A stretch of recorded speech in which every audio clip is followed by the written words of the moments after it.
Hello, good afternoon, and welcome to CIO Leadership Live. I'm your host, Maryfran Johnson, the CEO of Maryfran Johnson Media and the former editor-in-chief of CIO Magazine. Since November 2017, this video and audio podcast has been produced by the editors of CIO.com and the digital media division of Foundry, which is an IDG company. Our growing library of past interviews, all of them openly available on both CIO.com and CIO's YouTube channel, includes more than 150 chief information technology and digital officers from mid-sized to large companies across every industry. Joining that esteemed lineup of CIOs today is a longtime friend of the family who's been interviewed in CIO Magazine and on CIO.com a number of times over the years. Richard Wiedenbeck. He's the Chief AI Officer at Ameritas. Based in Lincoln, Nebraska, Ameritas is a mutual-based financial services company with annual revenues of $3.4 billion. It serves some 6 million customers, many of them in the small to mid-sized business space, and it serves them with a broad array of life annuities, retirement, disability, dental, and vision insurance plans. Rich has worked in business and senior technology roles for more than 3 decades across multiple industries, including defense, manufacturing, consulting, and software. He joined Ameritas in 2010 as the Vice President of IT, moving up into the CIO's chair in 2013. In 2020, he was inducted into our CIO Hall of Fame, which every year honors an elite group of outstanding business technology leaders. Then last year, in January of 2024, Rich joined yet another elite group of leaders who hold the newly minted and still relatively rare title of Chief AI Officer. According to our 2025 State of the CIO survey, only 14% of mid-sized to large companies have CAIOs, and another 21% of companies are out there actively looking to hire one. The responsibilities of this emerging C-suite role, which are being covered by a lot of our CIO.com reporters these days, those responsibilities range from setting a company's overall AI strategy and overseeing how and where the AI tech is being used, to developing an AI-skilled workforce, and to establishing a new enterprise governance that integrates with existing corporate cultures. It is no small task, as you're going to hear about during this conversation with Rich, and there's some really great expectations around this role. So we have a lot to talk about here. Welcome, Rich. Thanks for joining me today. Thank you, Maryfran. Always a pleasure to be chatting with you. Totally. All right, let's talk first about a broader picture of how the broader business picture about how Ameritas has been doing during these last few challenging years and the role that IT has been playing in the business success you have been having. Yeah, absolutely. Emeritus, I always like to say, if you look at our kind of growth, right? Our growth has been really good relative to the industry, right? We're classified, even with that broad range of diversified products, we still get classified in the life and annuity space or the life insurance space. Right. If you look at that industry or sub part of the insurance industry, it's been growing at about 1 to 3% a year. And we've been growing at about 7 to 9. So we're clearly outgrowing our industry, which is a good sign. Yeah. But by the same token, if you look at our expense structure seems to be holding pace with our top line, right? So top line growing, bottom line growing, or top expense structure growing at the same rate, right? So the challenge to do that cost curve, and in around 2020, we took a look at that and said, hey, we really need to modernize, a lot of the standard stores, we need to modernize our systems. We need to really look at how we're getting things done. We need to look at the interactions and the digital advancements we're having. And then we need to look at this kind of cost curve bending thing. And we took on a transformation project, an enterprise-wide transformation project we called TEPI. Everybody gives it a name. Everybody gets an acronym. You always go down Everybody those loves a routes. good title on a program, right? Yes, always. Mhm. And so we started that journey, and we're obviously 4 years into it. Mhm. We've like any transformation journey, you're going to say these things went well, these things didn't go as planned, Yeah. these things we wish we could go back and do a little differently. But I think all in all, we've made meaningful progress on that journey. Mhm. And then we started to see the AI frame come in, Yeah. and we didn't want to lose sight of that, and we Mhm. didn't think it was something to wrap into that. It was something to really start to pay attention to a little bit differently. But I think a lot of firms are on that broad transformative journey, whether you call it age of the customer, digital, Yes. all of those are pieces of the puzzle. And Mhm. Amerita certainly, just like other firms in our industry and even other industries, have been actively pushing to make progress on that, not just kind of doing it as a, hey, here's our portfolio, let's prioritize. We actually chose to drive our investment levels up for a period of time to Mhm. really try to make meaningful progress on it. And now we're kind of coming on the tail end of that, saying now let's get into that standard. Still continue to make investments, but where are we pushing those priorities, and how do we bring this kind of AI frame into it? Yeah. Well, because when we talked previously, you said that, and this didn't surprise me because I think a lot of companies discover this when they start their big transformation projects, that whether you're spending 50 million on IT or 500 million on IT, you discover that you haven't been spending enough. So Absolutely, there's a yes. reinvestment thing that happens. But you mentioned that it also has a lot to do with a concept that we were both smiling about because it sounds so 1990s. It was all about engineering, straight through processing, and re-engineering is what I meant to say there. And you were suggesting when we talked that re-engineering is making a big comeback, driven in a lot of senses by the artificial intelligence products and the whole AI wave that may or may not be engulfing us now. Yeah, and so I've said this a few times, and I think we're going to hear it come back into frame even stronger in the next year or two. Um, Mhm. there's a few new names that are being thrown on it. I'm hearing reimagination. I'm hearing, Yeah, yeah. rethink. But the reality is, at its core, it is business process reengineering. Mhm. And quite frankly, that was very popular in the 90s, right? The 80s, 90s, even maybe early 2000s. Yeah. And I think the reason it died out is there's five techniques that have been used in reengineering, since Hammer and Top Scott or whatever kind of popularized it, wrote the books. You got straight through process, you got automation, you got, streamlining your process, all those pieces. Mhm. AI puts a new tool in the toolkit. And I think it brings a new tool in, and it allows you to kind of really rethink processes, rethink them, reimagine them, Yeah. rework them.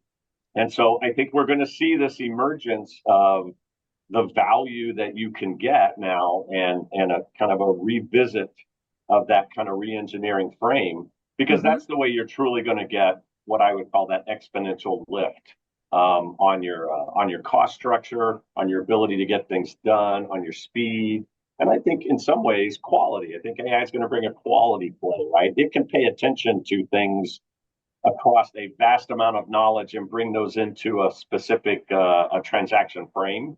Mhm. That humans are smart, but it is almost impossible for a human to know everything about everything that it knows about and memorize that and put it to use. Whereas AI is actually really good at that. It's like Yeah. you give it all that information, it's like I know it, so I can apply it. So Yeah.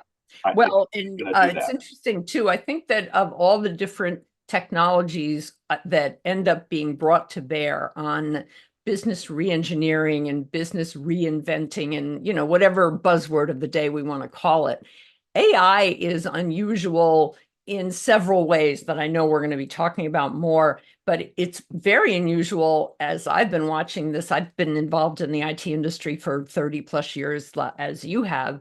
And this is the first one that people seem genuinely both curious about and fearful of. And I don't know that we had that with the reengineering of the past. When you talk about modernizing tech and moving from mini computers to laptops to smartphones, people didn't seem freaked out about those technology moves. Have you, before we get into the whole meat of our conversation here today, are you getting that kind of feedback and reaction from your compatriots there at Ameritas, or is this happening more in, like in the tech industry among the companies that are struggling to keep up? No, I think there is both reactions, right? And it's human nature. You know, we've also been indoctrinated into the various versions of movies. Everything from HAL to the Terminator. In terms Yeah. of AI gone bad or rogue or Yeah. iRobot, and those types of things. So I Mhm. think people have a both healthy and unhealthy fear, and then people have both an excitement and a desire to capture opportunity. Okay. And quite frankly, yeah, AI is going to be very powerful. We could argue the internet was a That's game-changing, right. very That's powerful right. thing, and the internet, has been used for good and has been used for not so good. Mhm. And so I think, the key here is what did we learn from that and where can humans provide their role of ethics and guidance? But the reality is there are people who are going to use it for ill and there are people who are going to use it for good. And Yeah. so I think that healthy skepticism, that healthy fear is important to have, but not to the point that you don't go capture the value. And so Right. I am seeing it. And so to me, there's a big, how do you embrace people around it? How do you get them comfortable? I think we're still in that stage where, and I love to use the internet analogy. When we were, go grab some YouTube and look at, I think it was Bryant Gumbel and Katie Mhm. Couric or somebody, right? And they brought people on their show and they were like, explain this internet thing to us, Yeah. right? I mean, Right. really, and it was this, can somebody come in and just explain this to us and our listeners? And Huh. what we thought on that side of it was very different than what we thought as we got in it and what we learned as we got in it. And so I really think, and we've been doing this at Ameritas, pushing people to go live in the world. Let's just get in the world, right? So it's hard to make a good decision about it sitting on the outside of the world looking in, whether you're looking in with fear or you're looking in with opportunity, you're still not in it. You're not going to make a good decision. And so there's a little bit of let's get in it and let's start understanding it and let's start experimenting with it. And yeah, let's put some guardrails around that so that we don't get off our skis or we don't Mhm. and then how do we want to guide that get in, learn, but then also go get some practical things done? I think, look, we've seen Yeah. this in data projects and we've seen this in, websites and portals. It's like you're spending all this money and nothing's happening, or I'm not getting my value. And so Right. AI's got a very similar flavor to it. And we want to make sure we're doing that combination of learn by experience, but also Yeah. go get something practical that builds the desire to do more, to do more, to do more. Mhm. And we're probably a good 6, 8 months into that phase. Yeah. It's starting to play with some of the future phases, but that I think is important to the cultural and to the fear side is to get your feet wet, right? Yes. You're afraid of something you don't understand. Once you understand it and you have a fear, then we can probably talk about it in a more meaningful basis. And yeah, I mean, a company of our size, 2,500 employees. Yeah, I could probably put them in the three camps. Those that are like, how fast can we go? Mhm. Those that are actively and passively resisting and afraid to the end, and those that Yep. are on the fence going, which way do I go? Right? Yeah. Well, a CIO friend of mine some years ago said that he looks at any kind of introduction of a new technology, no matter what it was. He said, you're going to get those three camps. You're going to get the people that are enthusiastically into it, because a lot of IT is about change management. And there are the humans who are like, yeah, change, bring it on. And then there's the people that wait and see, and what's everybody else doing. And then there's the group that's actively opposed to it. And he was making, and we were talking about, I think, developers at that point, and he was making the case that you want to figure out who the people really working against it are, and then do what you can to get rid of those people because they're going to freak everybody else out. So, you Yeah, know, yeah, when you mentioned the an age of the approach. customer, it made me think about one of you had mentioned the provider portals and some of the really practical things that Ameritas is already doing with AI technologies has to do with those provider portals. Let's just pivot over and talk about those a little bit. And I know that this is all internal to Ameritas. You're not doing anything where AI is out there in the face of your 6 million plus customers because of that, still that reaction about AI. It's like, oh my God, what's happening here? Yeah, and our decision, and we see people leaning up using AI more in a customer interaction or a producer interaction. We just decided, hey, if we're going to learn and stub our toe, let's do it to ourselves Yeah. and not do it to our customers. So I certainly don't want to fault a firm who was out doing that. I think that was a conscious decision on our part. Yep. That doesn't mean we don't have AI behind somebody who's interacting with a customer or assisting somebody who's helping one of our producers. But yeah, we've been doing algorithmic and machine learning AI in a Sure. few places for Mhm. 5 or 6 years. Yep. We've been using it to read dental X-rays and help provide the call on, is that a crown, is that a billing, is that a bridge, what is that? Mhm. And we found the AI, after we got it kind of honed and the machine learning models understood it, does a wonderful job. It does it fast, it's consistent. We have a panel of dentists that pay attention to how it's doing. And yep, and they've actually said, hey, it's doing a better job than we would be doing because it's consistent. It Yeah. applies that rule the same every time. Whereas, you get a panel of dentists and they might disagree or agree or whatever, but we do have Mhm. humans checking on it, and any escalation does kick back to them. But it does an amazing job. And right now we've got it looking at somewhere close to 26 procedures, and it speeds up claims and it makes it very consistent. And the dentists like that. They're like, look, we know, when we submit this, we give them an answer instantaneously on, yeah, no, we agree with you. That's 2 centimeters, and Yep. that's a crown, right? We're good, or millimeters or whatever they operate in. I do not want to appear as if I am good at dentistry, right? They Although I they think are you're wonderful on people. you're on a board or two that has probably a lot of dentists on it. I do believe so. So I sit on the advisory council of Overjet, which Okay. is the AI firm that does a lot of this. Ah, all They right. have a few dental experts on it. The focus Yeah. there being on dental care, but yeah, no, I never want to pretend to be an expert in a space I'm not. But yeah, so Mhm. we've been doing that. I think the Uber moment with Gen AI has showed up for everybody, and that really is kind of the next place that the place we're actively doing stuff. We've got it helping our life underwriters read attending physician statements. I mean, it's really good at. I mean, it's the statements, the handwritten notes, the medic. I mean, it's phenomenal at that, and it Yeah. reads it all, it ingests it, and the underwriters interact with it and ask their questions, and it will say, "Yeah, here on this page, I found this, and it points to that, and on that page, and I correlated those together," and hands it back. The AI is not making the underwriting decision, but it is certainly the amount of time the underwriters would have spent reading all of that was like, they're going from 80 hours of work down to 20 minutes in order Yeah. to look at something and make a call. So we see AI really helping do things that it's good at. Yeah.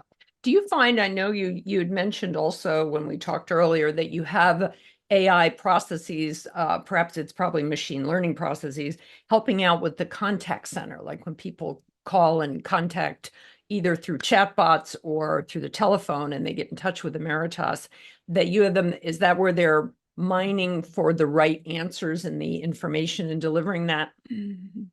What so there's a couple points on that, and I know when we talked earlier. So again, we don't have it doing the chatbot side, but we do have it helping the contact center rep, right? Okay. Mhm. So help the contact center rep find the information. What was really interesting about that was what was the right information set to give the AI, right? Yeah. Yeah. And this is a really great example when we first started talking, and all the work that we're doing, and what I really like about the CAIO role is you really are working with business leaders and the tech folks and the kind of AI team, because you can't do something without all three of them coming together. So that perfect world we all talked about in technology of having everybody work together and collaborate to get to an objective, AI is kind of forcing us to do it that way because it's the only way to get it done. Yeah. But we were having this conversation. It was like, hey, let's go grab all 10 years of the call logs, because we've answered this question 100 times. And we'll go grab all the call logs, we'll give it to the AI, and then we'll have the AI help the CSR because we've answered the question 100 times. And what we uncovered is, yeah, we've answered the question 100 times. 60% of the time we answered the question wrong, and 40% of the time we answered the question right. Yeah. And we're asking the AI to discern between which one is right and which one is wrong.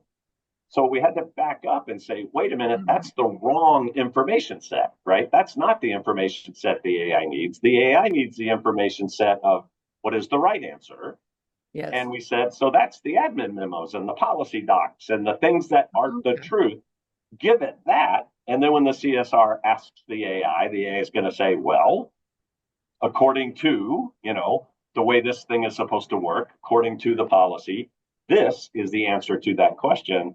And you're not asking the AI to discern between even 5 times answering it right and 5 times answering it wrong. It's like, well, the last 2 times you answered, you said this, and the 3 times before that, you said that. I mean, the AI is going to go, I don't know which one's right. I guess if you tell it over time, but let me serve them both up to you, and you exactly decide. Right, and you decide, which really didn't speed anybody up. So no. So we have learned through that not just what you're having it do, but what are you giving it as the knowledge and information set in order to have it help you do something is equally important, and then how do you think about all the things the person does and integrate those into to drive the automation up? Because I think AI assistant is one piece, but AI enabled automation is another, and that gets you, getting back to this cost curve change and getting work shifted from people to AI automation in the right way is I think where some of the power is. Yeah. Well, and I think it's a good cautionary tale for everybody from regular random consumers on up through IT pros to keep pointing out that AI is a tool there trying to please you, trying to serve up the information it thinks you want, but it may be dealing with faulty data. You used a great early use case, and I'm not sure if you did this at Ameritas or if you read about this, the 100 years of credit transactions. Yes. I love that story. I had not heard this. Maybe this is really well known in the industry, but this was new to me. So tell that story. Yeah. So, this is back to people talk about bias in AI, and it's like, well, the bias might not be in the AI, the bias might be in the data itself or in society, right? Yes. And it really was the credit card industry. They get the credit here. There was a particular credit card processor who went and took 100 years of credit card transactions and gave it to the AI as an information set. And they found that the AI was biased against women. And so everyone was like, well, why is it biased against women? That doesn't make any sense. And so 1973 or 74, whatever year that was, and most people don't remember this because partly we're all like, are you kidding me? No. But I think it was 1973 or 1974 was the first time women were allowed to have a credit card. And so prior to that, maybe they had their husband's card or something, but women did not have credit cards. And so if your data went past that, it looked as if, well, women weren't good credit people. And that was the data itself was biased because society had been biased because, right?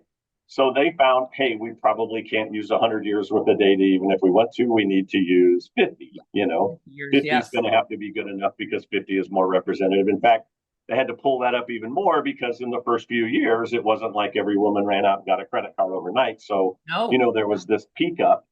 But it's an interesting story because I think people have an interesting reaction to, really? When I heard it, I was like, really? Is that true? Really? Are you kidding me? It wasn't until the 70s, really? We're that far behind, and you're like, yes, we are. Yes, sir, we are. So when you think about bias, you have to think about both, is the AI really biased or is the information that it's using actually got an inherent bias in it?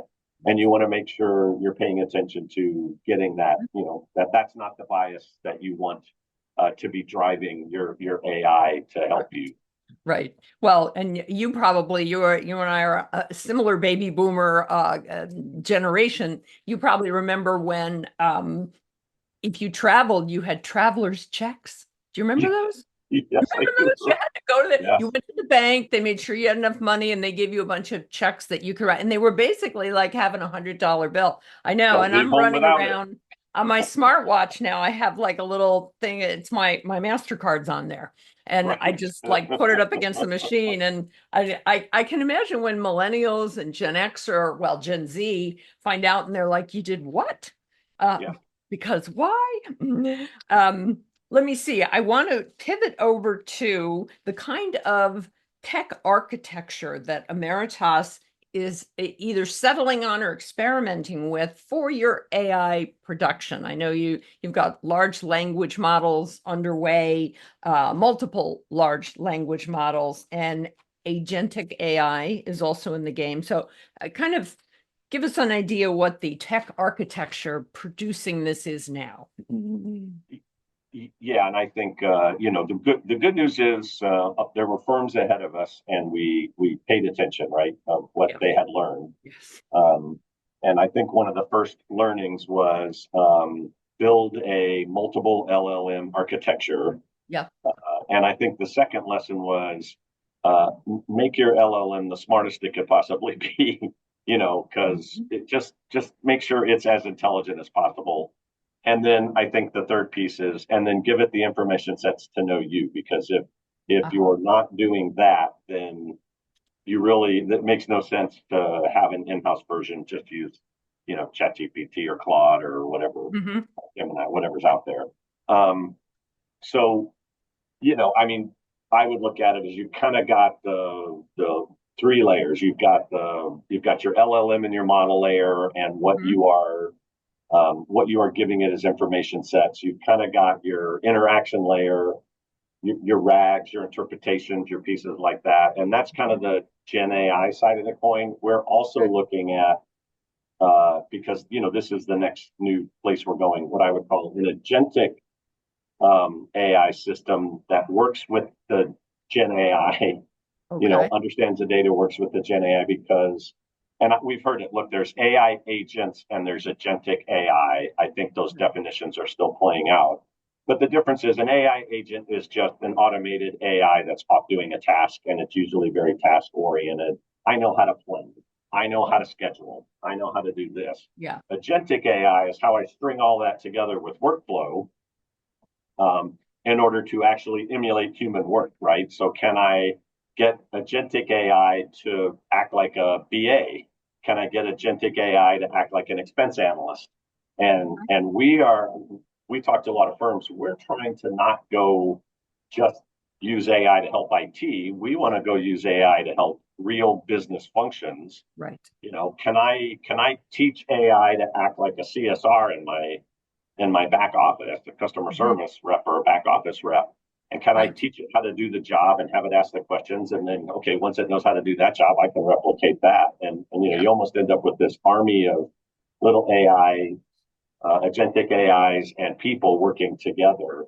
But that's new. So we have a platform that we're learning on, Okay. and we've kind of assembled that multi-layered architecture. You've got there's a lot of pieces inside that Gen AI, your LLM, your vector databases, your RAG models, I would Yeah. say that's going to become, I know the Microsofts that's going to become commodity at some point, right? It's like, Sure. because it really isn't that, it's what are you using it for? Yeah. And I think what you're using it for almost looks like a business app, right? Right. But it's a Yeah. business app that is written to support a process or to do work as a human. So it's a Mm-hmm. very different business app than what you're used to, right? So you're going to have to think about that. But you've got Okay. that kind of three-layer architecture. I would say your Gen AI piece under it, your interaction layer, your agentic AI up on the side, trying to figure out how to be more like human work.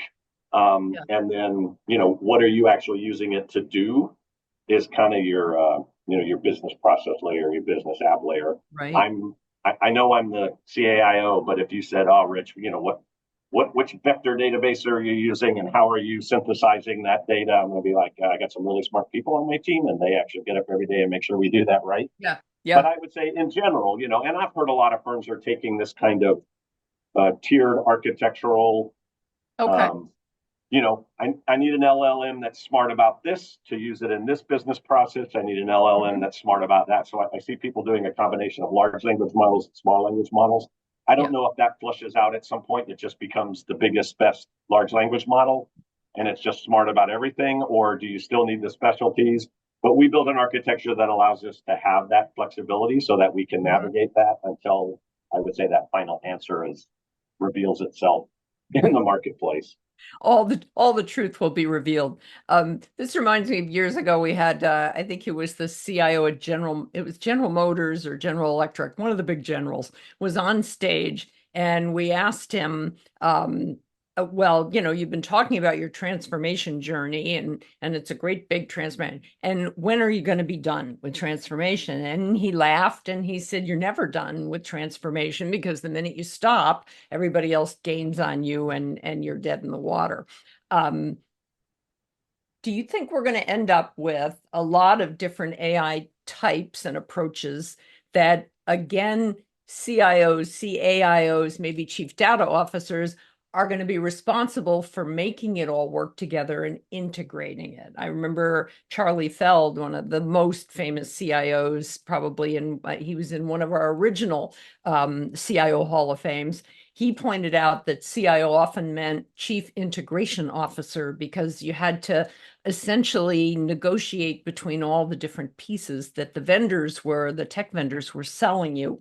And every tech vendor wants their product suite to be the one you use. Do you see that same sort of, it's almost it's almost like you're arguing with yourself about some of this stuff. Do you see that happening with AI technologies now, or is there a better, a more mature level of integration abilities between them already? Or no, you're making a face Yeah, there. yeah, I'm making a scrunchy face because I love the utopic Yeah.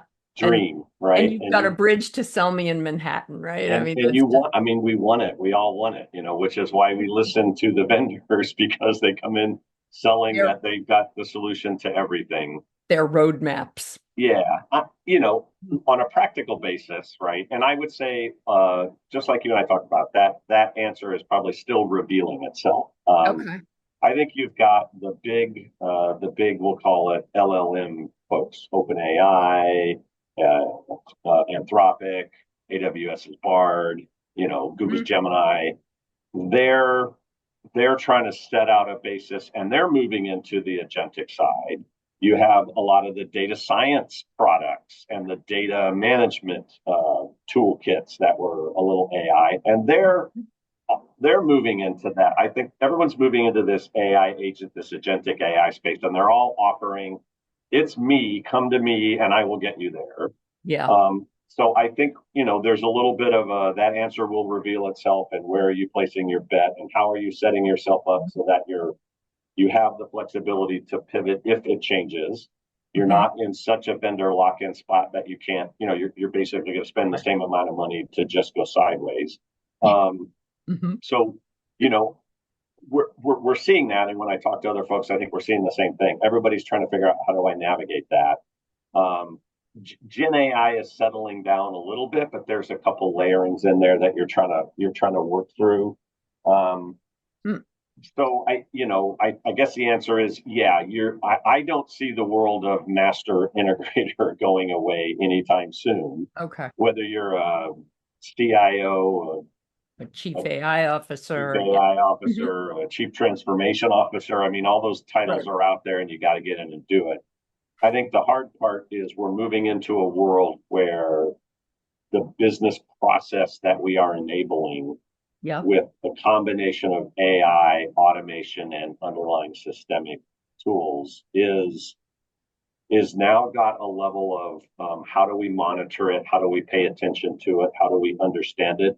Because the speed at which AI can go after that objective, learn from itself, right? AI is not a smart robot. AI learns by doing. AI can be self-correcting. AI can learn from itself and adjust, continuing to focus on that objective. Right. And you're going to have to pay attention to when is it within your guide rails and when is it veering off. Yeah. And I think it's going to push us. It's going to push our discipline around how we manage work. It's going to push our discipline around how we monitor and put controls in place. In the areas where we're using it, it can really go fast. It's going to push us to a level of discipline that we have. Some firms have always been there. Some firms have been like, yeah, we're okay, and we're going to have to up that game. Mm-hmm. And some firms have just been like, yeah, it's never been a problem before, and be like, now it is. Yeah. Yeah. And I love your comment on transformation is never done. I always have two reactions to that, right? My first reaction is, well, of course, you're always on a journey of change, Mm-hmm. but that cannot be an excuse to not get something done. Good. It I'm cannot glad be to an hear that. excuse Yeah. for, oh, change is ever. We're never done with transformation. So It's a keep throwing money journey. at it. Don't Yeah. deliver Yeah. anything. Nothing Mm-hmm. gets across the finish line. I Yeah. think, I have that kind of, I probably won't say visceral reaction, but allergic Mm-hmm. reaction to, it almost feels like agile. It's like agile was supposed to be this dream that Oh, solved everything. And I'm not and picking on that. blockchain was another Yeah, one that was going to it's solve like, everything. guys, it didn't do it. It No. didn't do it. The number of projects that are successful in business terms has fundamentally not changed in the last 20 years, right? Yeah. So if I use that as my measuring stick and I go back and say agile was supposed to give me better delivery, but do I think agile is a good technique? Do I think iterations and being focused on absolutely, but Mm-hmm. it's also become an excuse to just spend money and never have an outcome.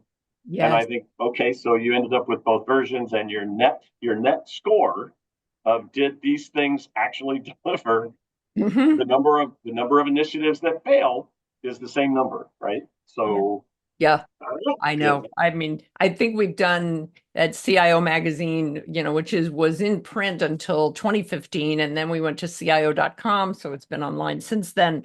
I'll bet we number in the tens of thousands of stories about IT delivering value and all that sort of, but at least we're not talking anymore about IT aligning with the business Yes, goals. there Because you go. now we got, the CIOs are at the table, and I want to get a little more specific about how you're approaching this job change. You were 12 plus years as the CIO at Ameritas, and now you're the chief AI officer. I often wonder when I hear about all of the data and the importance of the good data, like because you don't want the garbage in to be garbage out.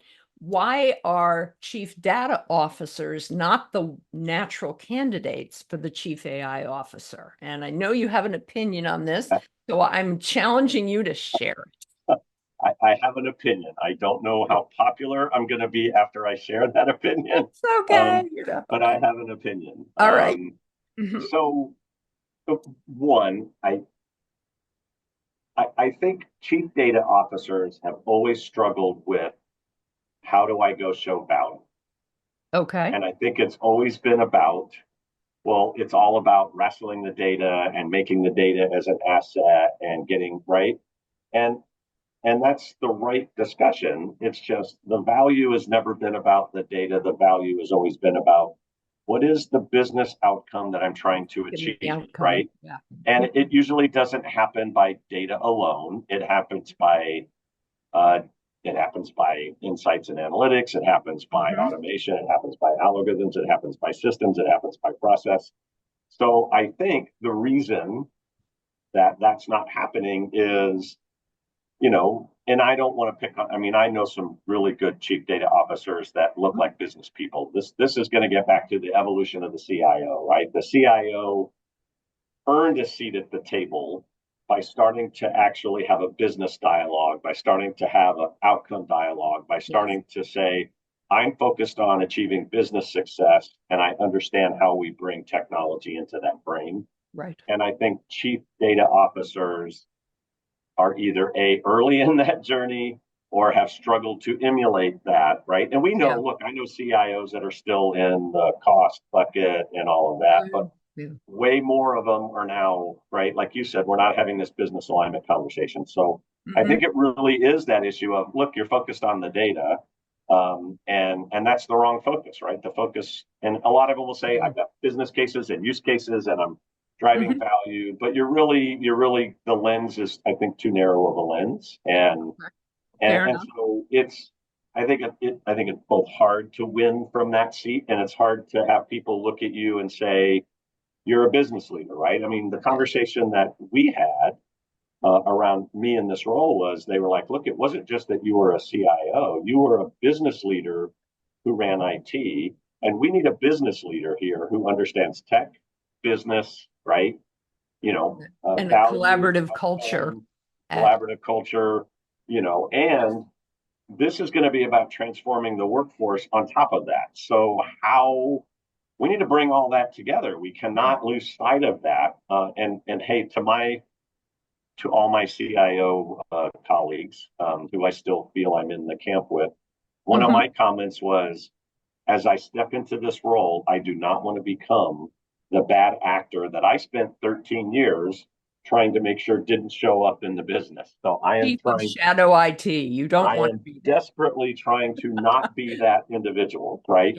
Yeah. And work very closely with our current CIO to make sure we build that strong partnership. But the partnership with IT is one piece of my puzzle. The partnership with all of the components of the business and our enterprise services functions is the other part, right? So we can't be a group that just sits in the middle. Back to your transformation that's never done, and we can't be a group that sits in the middle and doesn't own an outcome. It's like, no, we put an objective on us collectively, and I got to go make that objective real of taking 240,000 hours of effort and moving it from people doing it to AI automation doing it this year. And that's a hard number too. That is not an insignificant number, right? Now that says we're predominantly focused on productivity and efficiency, but that is one of the things we want to go focus on. I don't want to ignore revenue. I don't want to ignore quality, but we're saying, hey, that's a real thing. Gets people hyper focused on, hey, how do we go do something that drives some value? And it's a real number, and it's like, and we own that. We own making IT own it with us. We own making business own it with us. But you cannot go after this without something tangible and meaty. So I know I baked a lot in there, and I didn't want to punch the chief data officers in the nose. But I do think it's hard to win from that seat over to this seat, because I don't think leveraging AI is a tech play only, and I don't think it's a data play. I think we talk about data, and it's like, this isn't about data. Data's a piece of the puzzle, and I will argue data in all forms, right? AI can look at a document just like it looks at a structured database. In fact, it's really good at reading documents, really good. Yes. And chief data office historically haven't looked at Word docs and PDFs, PowerPoint. It's like they're like, oh, I'm looking at. I know that was what was that called? That was called what kind of data? Unstructured data. Unstructured data. I know. I was thinking at one point, when most of my life has been producing, like stories for print media and then for online. And I was thinking, my God, I've never been in a structured data environment. Video is another, right? Video is another form of unstructured data. So, Now, and I know underlying all of this, and this is something I know you're very focused on, is how we prepare not just the workforce for the future, because this can't be in the hands of a bunch of data scientists and AI engineers. Because for one thing, most companies can't afford to have that many of them. They make pretty good money, right? So we got to have the general workforce has got to be on board with this, but so do the managers, who themselves, none of those business those business leaders you have working now, they're not going to go back for an MBA in data or an MBA in AI or whatever. So you're going to speak about all this, I think, in a couple months, you told me, at a conference. And you're thinking about this a lot. Do you have any sneak peeks for us about what you're going to say when it comes to preparing the workforce and your management colleagues for a future that is maybe not controlled by AI, but AI is much more front and center than any other technology I think we've ever talked about in this industry? Very much so. Yeah. So in June, if I can plug, there's a Future of Insurance conference that Reuters is hosting in Chicago. I will be Good. speaking on this subject. You know, please come make it thoughtful, purposeful, and engaging. I'm happy to hear other opinions. But as you think about AI evolution, and this gets back into, are you afraid of it or not? But I'll just ask people to walk with me on a journey for a minute. So we're going to move from AI assisting us to AI starting to do the work to AI actually running entire end-to-end processes, right? And maybe even providing oversight of it, monitoring of it, management of it.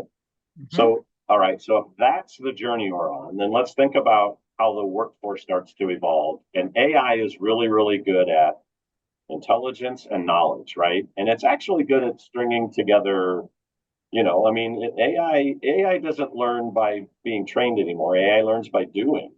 And that's kind of like how a human learns, right? AI learns by doing, humans learn by doing. But it's really good at the intelligent quotient, and it's really good at the knowledge management side. It's less good at the emotional, the EQ side, and the social cue, right? Those are what people are good at. So I think, look, there is a stage of evolution where I call the professions reset,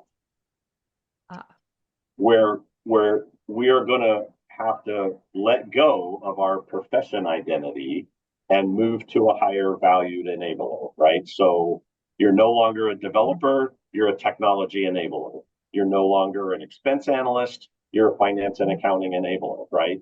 And maybe that stays, but think about that. Okay, so what does that skill look like? That skill does not look like I went to school and I learned this.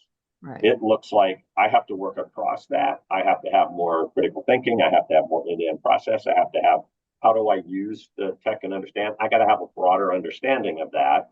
Yeah. And if workers are shifting up that chain and working across those, then what is management doing, right? Management has to start going, well, I need to be thinking about how am I managing a combined workforce of AI and people. I need to be looking at how is this staying within the guardrails of my ethical boundaries, my decision. Here's what I want it to do, and again, how am I paying attention to those? And so I think management is no longer going to have the luxury of learning the MBA playbook. They're going to have it and be very skilled at it. So how are we growing management to get up every day and work at that elevated level? Yeah. And how are we evolving the workforce to let go of that, profession identity that they have? And I think that's just as we're moving from having AI assist us to AI starting to do the work, right? Yeah. I think there's a future where you actually have this human AI synergistic environment. And I'm not sure I've got fully framed what are the characteristics of a worker there and what are the characteristics of the workforce. But, interacting with a super intelligence can be fun until it's not. Or it can be intimidating and frightening. Yes. Right. Exactly right. But I think we have to start thinking about how do we prepare people to work and live in that world. Now, I'm very much focused on what I call the knowledge worker, because that's kind of where insurance is. I think other industries will have a little bit of I think there's a jagged edge to this, but other industries might have a different frame. So my picture and my framework right now is probably way more office worker based, knowledge worker based, insurance focused, which insurance companies are predominantly the land of the knowledge worker, right? That's where the knowledge workers probably showed up first. But I do think we're going to see that, right? And there's probably there's probably a stage in between that synergistic and that profession reset that you kind of call the new utility infielder, or the new Uh, utility worker, right? And it's like now you're not just staying within your functional frame, but as reimagination and reengineering comes in and you're looking at things end to end, are you yeah. going cross functions very differently? And then what does a worker do? What is their job profile? How do you comp them? How do you Or train them? How do you skill yeah. them up? How do you develop them? I think we're What's going to gonna be pushed, change? Yeah, what's right. gonna change in their day to day? We're Because going to be pushed on a lot of fronts there. Yeah. yeah, And yeah, yeah. and I think there'll be jobs. We talk about it in Ameritas. It's like we think that, the number of employees we'll have 5 years from now will be the same number of employees, but what they do and how they work will look very different. Yeah. Right. Well, And I think that's the key. that's good to hear because a lot of times you have, I'm thinking about boards of directors and the misery these days of making a 3 and a 5 year future business plan when you've got this enormous, it's almost like a cloud of tornadoes coming at you with AI. And it's the climate change of AI, if you will. And Yeah. being able to talk to boards about that, I imagine you're going to get a lot of questions at that Reuters conference about that. Yeah, Um, yeah, yeah. It's funny. I'll say this, because you and I have really great dialogue. It's like, look, hey, that is either going to be a wonderful success and highly engaging and interactive, or it'll be a yeah. complete flop, and I'll go back to the drawing board and have to rewrite everything and figure out what the new answer is. I Mhm. said that to the Reuters folks, and they were like, "Oh, please, can it be the first one? We Yes. really don't want the second one." It's like, And hey, you're almost going to have to one of these because I've run many, many events over the years, and I'd suggest if you have a way of doing it, find ways to show a couple of places where AI helped you create your presentation.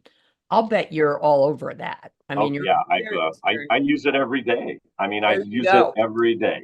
Because everybody loves a show and tell. So Yeah. if you've got a way, here's what AI did for me here. And you might also want to talk about how you've taken a center of excellence approach to creating. I see you making a note there, so I'm very I am I'm making a note encouraged. there. Yes, you always Maybe give me a good idea. maybe that was worth your time for this interview today. You have a small team reporting to you, and you took a center of excellence model approach to it. I want you to talk a little bit more about that because I know you from your days as the chief information officer with, gosh, a staff of 700 or 800 people that were, your responsibility. So who's working with you now, and how are you putting some of these ideas about this workforce of the future and all into practice with these? Are they your new guinea pigs? Yeah, yes, very much so. And some of this is just size, right? How big do you want to start? I know a lot of firms that built Mhm. big departments. They loaded it with, God, I saw the announcement. I'm trying to think of who the firm was, but they said they had 250 data scientists. Oh, And I they was like, they have a lot wow, of money.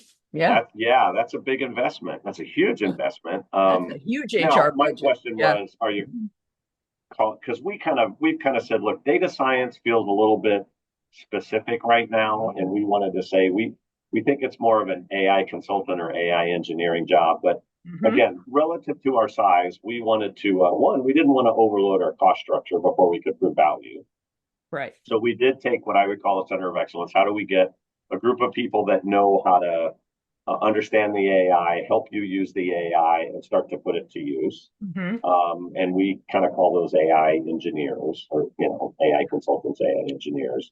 Mhm. Um, we want to rely on IT to basically learn all the underlying AI technologies and how to operate them. But in the beginning, I've got people that know a little bit of both because you're getting it off the Mhm. ground. I feel like I'm doing an internal startup, right? Okay. And so when you're doing an internal startup, you might have to do some things to get it off the ground, but then you got to move it more operationally to the places that should be caring for it. But Yes. we think that kind of COE model is a good model to work with. It's federated, right? I have a team that focuses on this line of business, and a Mhm. team that focuses on that line of business, and a team that focuses on these functions, and you know, and a team that works with the tech folks to make sure the platform is there and that they understand what we're doing. So you end up with that highly collaborative, let's all work together, let's go accomplish these things environment. Mhm. It's a cheaper model, um, I think it's also very effective in the engagement side, Yeah. because we're dragging people in, and then you got to get good at the prioritization of the opportunity. What's the opportunity to work on? So that helps Right. to have whatever our North Star metrics are in Yes. place to say, hey, What we're is an looking for. outcome that we could Yep. realistically get to because I need to go talk to the board about this, Yeah, Mhm. Yeah. or I got to make sure management's on board with it of all levels, right? All my Yeah. colleagues, I want them on board. So we do look Mhm. at we built some cost diagnostics and revenue diagnostics. So we have top down diagnostics so that we're not spending you know Mhm. $200,000 to go save 20 hours worth of work, right? That Okay. doesn't play out right. So we want to make sure we're putting our energy where we can move some needles to prove some points. We're Mhm. also very sensitive to one of our filters right now is are we ready to do that, both technically ready, um, um, culturally ready, Yeah. are we ready to take on that? And if not, maybe it's still got a great benefit case, but it's got the wrong profile of readiness. Yes. And believe it or not, we even have a decision criteria coming in the side that I call management intuition. It's like, Mhm. management walks Okay. some layer of man just walks in and says, if you could help me this, I'm pretty sure I could save 50,000 hours worth of work over a year. It's like, hey, I'm going to go lean into that, right? Yeah. I'm going to Exactly. rely on the fact that you kind of know your area and that's real. Now, we're going to put some discipline under that. And if it comes out that you're Yeah. slightly overinflated your belief system, we might readjust that priority. Hmm. But top down diagnostics, kind of readiness, management intuition, and that bottom up, hey, I think there's something here to do. All of that goes into the sausage of deciding what to go work on. And Okay. so our COE takes on that process, Yeah. but then divides it up into the teams that are working with people. And we think that model is really helping us get going and get off the ground and get traction and focus on things that we Mhm. need to do. And it's a good model if you're dragging everybody into the room and saying, hey, I need you to come be part of this. And because you're gonna need to know this part when you take it on operationally. Right. Right. We Right. do have a lot of like the agentic side. That's new to everybody. So we're going to take that on in the COE, and then Hmm. as we mature it, we'll go figure out, okay, well, where does it belong, right? Where Yeah. does it live? Where does it belong permanently? That part maybe goes back to IT. That part needs to sit up in the business. And so I think that COE model with the frame of we may take it on initially, but it needs to land in the right spot. It is a good model when you're doing something very different, right, across those planes. Does that make Mhm. sense? Was that getting what you were after, or was there some piece you wanted me to not leave out there, my friend? Yes, no, I that was a very thorough and really interesting answer to the question. In fact, I found myself hoping a couple times that you were taking notes for your Reuters conference speech that was coming up because there's some good stuff in there. Um, and this leads me to I feel like we could talk about this for hours on end. It really is interesting. I had a question lined up where I was going to say, what do you miss about being a CIO? But I'm not really detecting anything that we can plumb the depths of there. I think that you've taken all of your experience as a business leader and a CIO and you have funneled it into this whole new challenge.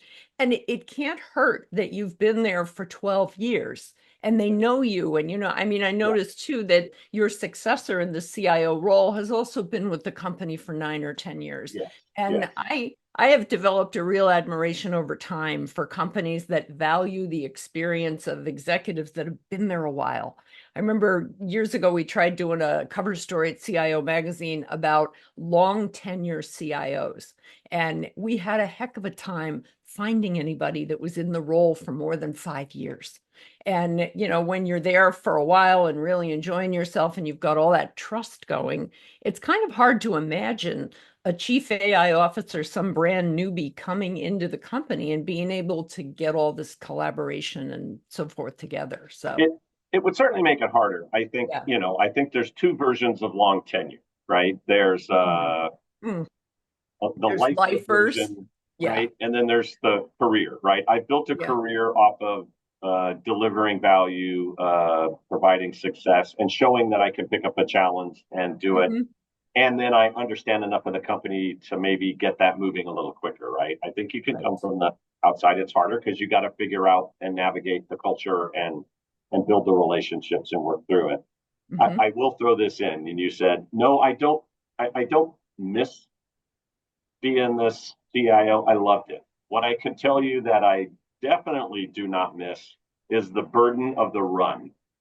And The my hats 80, off. 80% of the budget that has to go to keeping the lights on and everything. Yes. And hats off to all the CIOs. If there was some, it took me probably about 4 months, and I was like, I felt like I was lighter on my feet and I was more agile. And I was like, wow, why do I feel this way? Right. Mhm.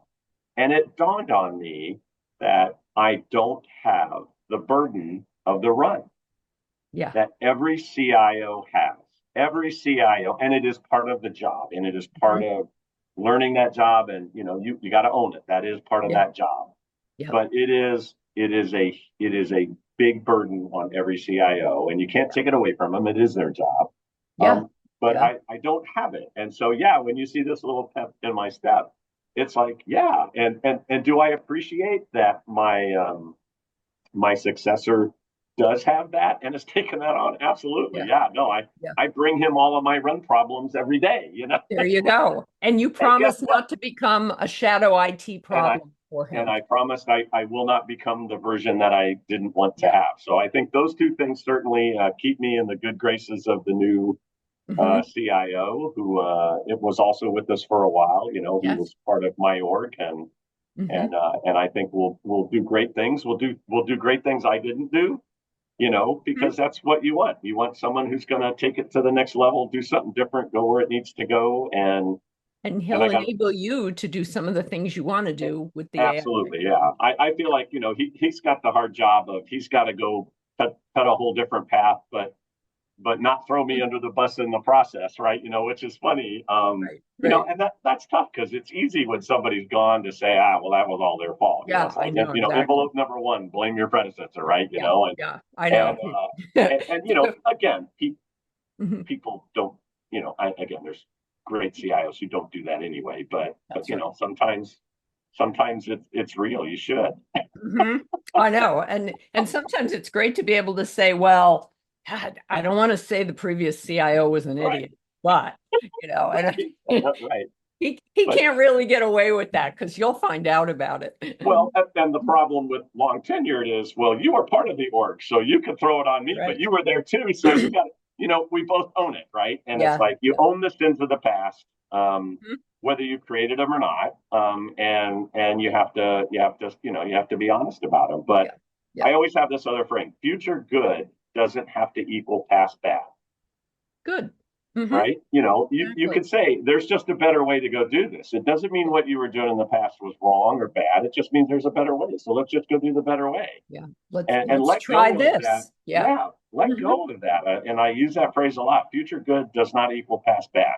That's a Let's pretty just good go to future good, folks. It's a good So, motto, and it's a good way to get along with all your other corporate compatriots that you've been working with for 12 plus years. yeah, Final question for you, because I know you seem to be having a whole lot of fun, but you do have a very real job. So I got to let you get back to it. yeah, yeah. Um, CIOs who are listening or watching this interview with you may be thinking, there's something there about that chief AI officer role that really is drawing me. I can feel this pulling me toward it. What do you wish you'd known a year ago when you took this on that you've learned that you want to leave as brilliant CIO Hall of Famer type advice for any of your compatriots that are watching this and thinking, I wouldn't mind leaving the run burden at this train station and hopping on, the bullet train to chief AI officer.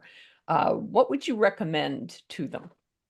I think there's always a little bit of there's two sides to that coin, right? There's side one, which is you're always looking for fun, exciting, challenging things to go do.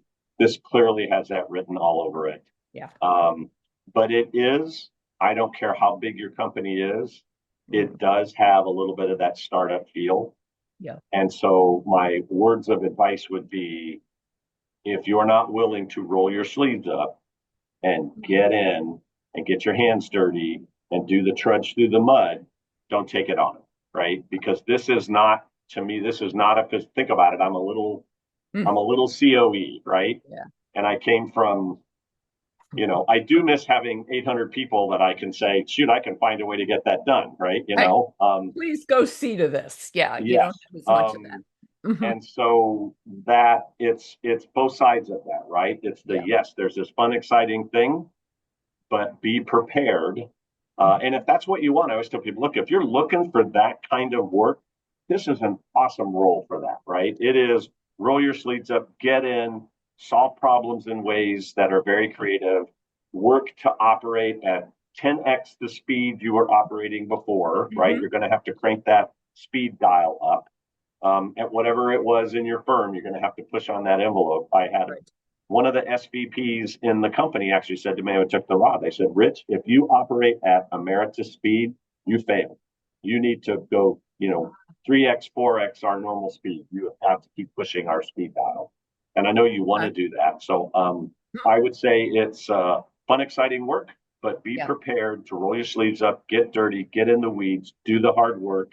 You're going back to that. There's fun in that. There's frustration in that. There's opportunity in that.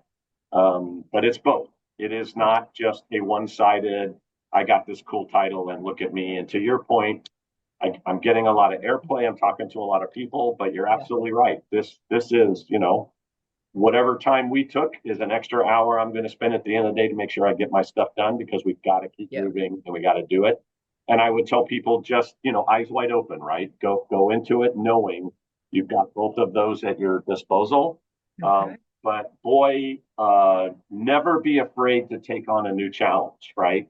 That is something, that's career advice I've given to every mentoree I've mentored, right? Is go look for those. If it's this, great. If it's something else, great. Do not be afraid to, and don't wait for somebody to hand it to you. Go offer it. Hey, I can help with that. I can help with that. I can help with that.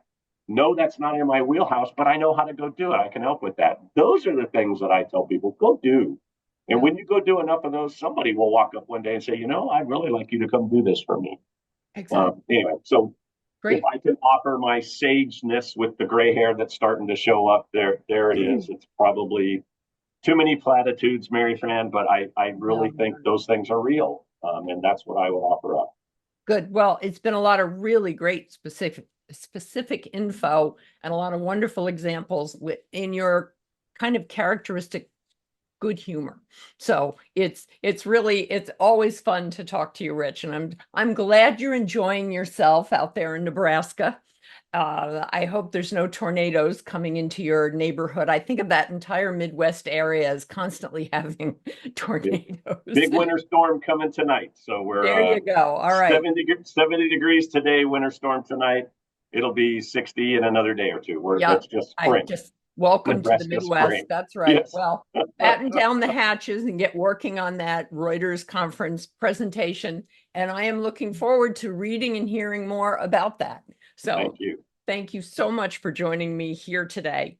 And if you have just joined us late here today, just caught this as we're airing it on LinkedIn, please don't despair. You can watch the full episode anytime, probably for the next 24 hours here on LinkedIn, but also it will live on forever on CIO.com and on CIO's YouTube channel. CIO Leadership Live is also available as an audio podcast wherever you find and listen to your podcasts.